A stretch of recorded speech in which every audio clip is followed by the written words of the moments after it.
Ei, você aí! Eu sei que você não resiste a uma boa notícia, né? Uma notícia dada com credibilidade e pontualidade. Por isso seu rádio está sintonizado aqui na melhor estação. Porque nessa hora é hora do Jornal é Notícia. No ar, as principais notícias do Brasil e do mundo. Se é notícia, é Jornal é Notícia. Apresentação Léo Nunes. Direção e produção Diego Ferrari. No ar, Jornal é Notícia.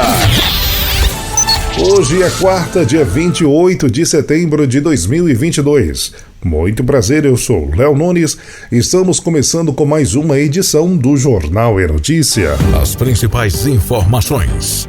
Jornal é Notícia. Carne bovina e soja movimentam o mercado de exportação do Brasil em 2022. A soja e a carne bovina brasileira passaram a ganhar destaque no cenário internacional nos últimos anos. Esses produtos estão no topo dos mais comercializados pelo Brasil. De acordo com dados do Ministério da Agricultura, Pecuária e Abastecimento MAPA, em 2018, o setor agropecuário movimentou mais de 9,21 bilhões de dólares das exportações.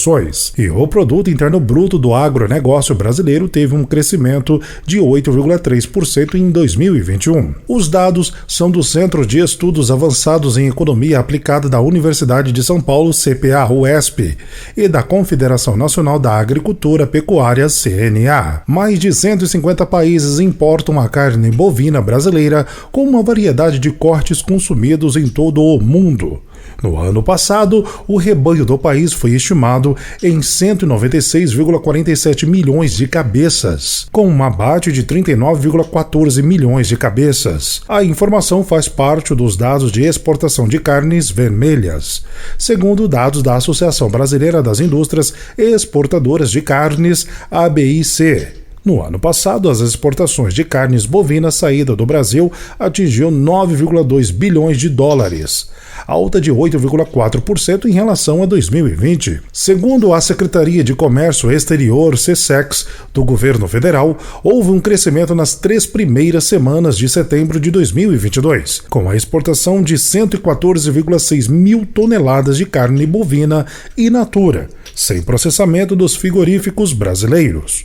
O volume médio diário de 10,37 mil toneladas embarcadas ficou em 18% acima da média de agosto deste ano, 8,8 mil toneladas e 16,5% superior à média de setembro do ano passado.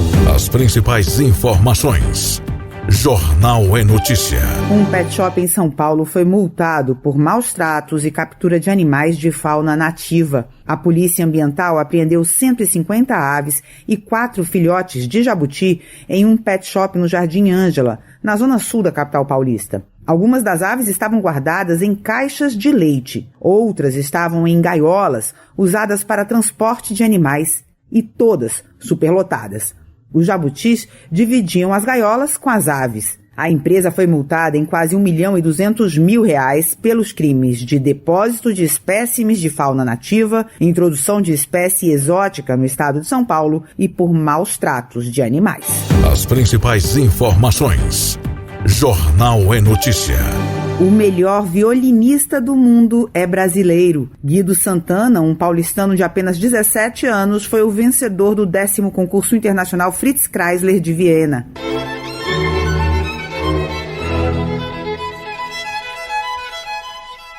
Guido interpretou o concerto para violino de Brahms e empolgou a plateia.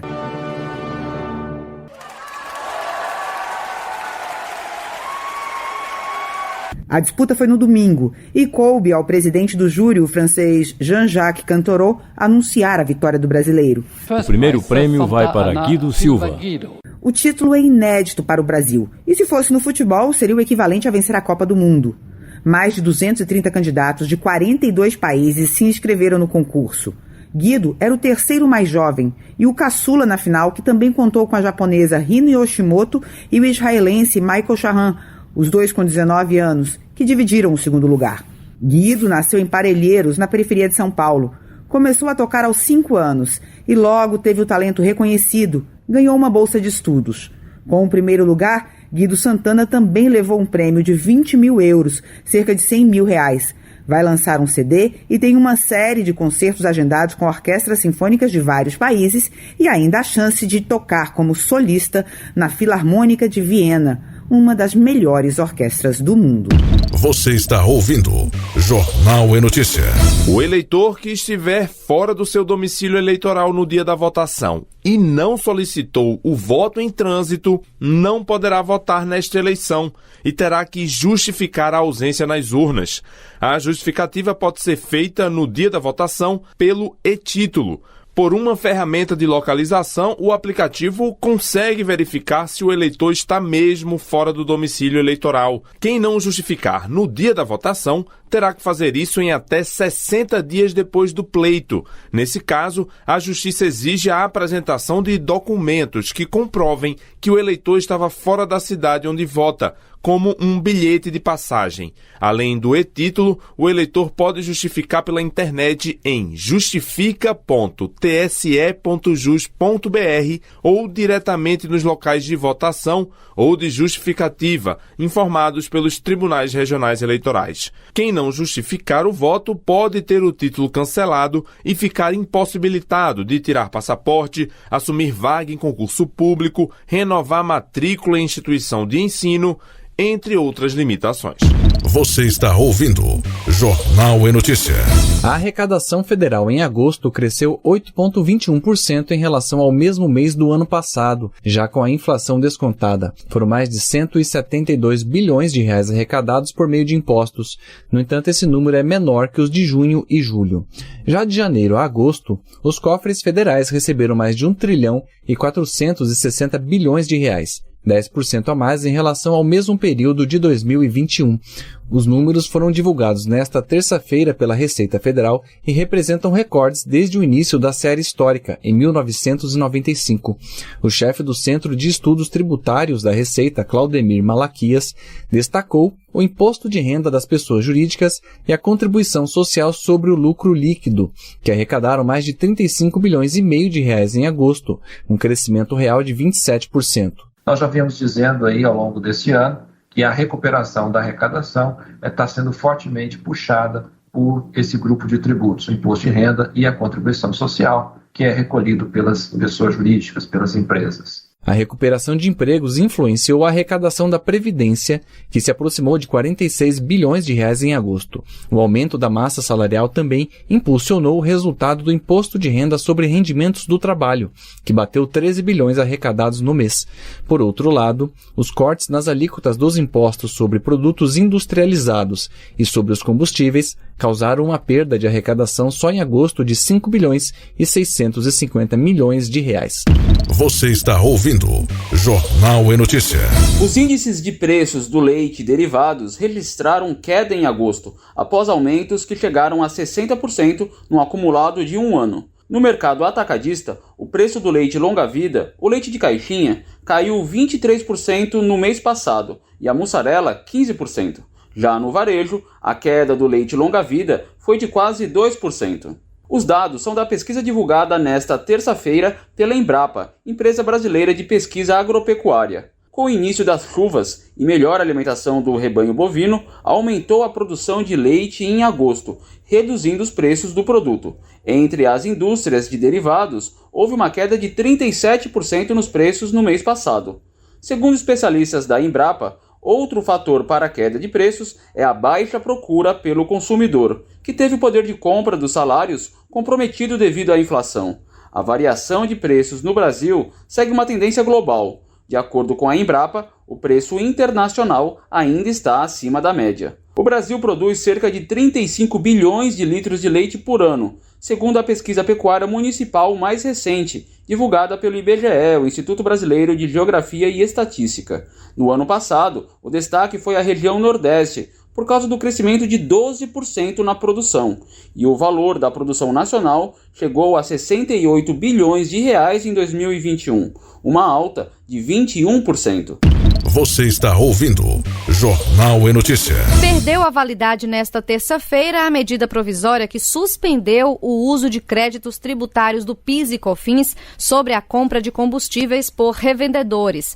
Assinada em maio e aprovada em agosto deste ano pela Câmara dos Deputados, a norma deveria ser votada no Senado até essa segunda. No entanto, foi adicionado lá na Câmara um trecho que aumenta o preço nas contas de luz. Esse detalhe não foi bem visto pelo Senado e o presidente da Casa, Rodrigo Pacheco, cancelou a sessão deliberativa que trataria do assunto. Por isso, caducou. A medida provisória editada pelo Executivo Federal proíbe o uso de crédito tributário, mesmo no caso de produtos comercializados com isenção de impostos. Ela dá subsídios a energias renováveis e concede créditos tributários para o setor de combustíveis. De acordo com o Palácio do Planalto, a MP evita insegurança jurídica porque produtos vendidos com alíquotas zero de PIS e COFINS não garantem direito a créditos. A norma, quando editada pelo Executivo, valia até 31 de dezembro deste ano. Agora, como perdeu a validade, essa restrição deixa de existir. Caso queira manter a proibição, resta ao Executivo propor um projeto de lei ou aguardar a nova sessão legislativa. Isso porque não é possível editar uma nova MP com o mesmo assunto no mesmo ano legislativo. Você está ouvindo Jornal e Notícia. Lei amplia leque de serviços para beneficiários dos planos de saúde. Agora, as operadoras dos planos de saúde são obrigadas a cobrir os tratamentos, exames e outros procedimentos terapêuticos que não estavam na lista de procedimentos da Agência Nacional de Saúde Suplementar, a ANS, sancionada pelo presidente Jair Bolsonaro. A Lei 14.454 de 2022 dá fim ao chamado rol taxativo, ampliado o leque de buscas de serviços de saúde dos beneficiários dos convênios. Antes da norma federal, a concessão de exames e tratamentos não listados ficava a critério dos planos de saúde que, em muitas situações, acabavam decididas pelo Poder Judiciário. O projeto de lei teve como objetivo dar mais segurança aos beneficiários dos diversos convênios médicos espalhados pelo país. É o que explica Jaqueline Correia, presidente do Instituto de Diabetes Brasil, com mais de 1.000 afiliados no Distrito Federal. A lista da ANS tem um mínimo do básico. Paciente que tem diabetes tipo 1, que faz o seu tratamento com o uso de bombas e insulina, essa terapia não é listada no rol da ANS. Explica. Então, a sanção do presidente foi muito importante para que as pessoas tenham mais qualidade de vida, tenham acesso ao tratamento adequado, festeja ela. Já em vigor, a lei foi uma resposta da mobilização de associações de pacientes usuários de planos de saúde contra a decisão do Superior Tribunal de Justiça, STJ, em julho deste ano. A Corte decidiu que os convênios só estariam obrigados a financiar tratamentos listados nos procedimentos e eventos de saúde da ANS. O advogado especialista em direito do consumidor na área de saúde, Rafael Augusto Braga de Brito, explica que a medida é uma boa notícia para os beneficiários dos convênios. O titular dos planos deve ficar atento aos custos oferecidos pelos serviços, para exercer seus direitos não apenas no cumprimento da lei, mas também em caso de preços abusivos. Você está ouvindo Jornal e Notícia. Você conferiu o primeiro bloco do Jornal é Notícia, já tem muito mais para você. Não saia daí. Fique ligado, Jornal é Notícia, volta já!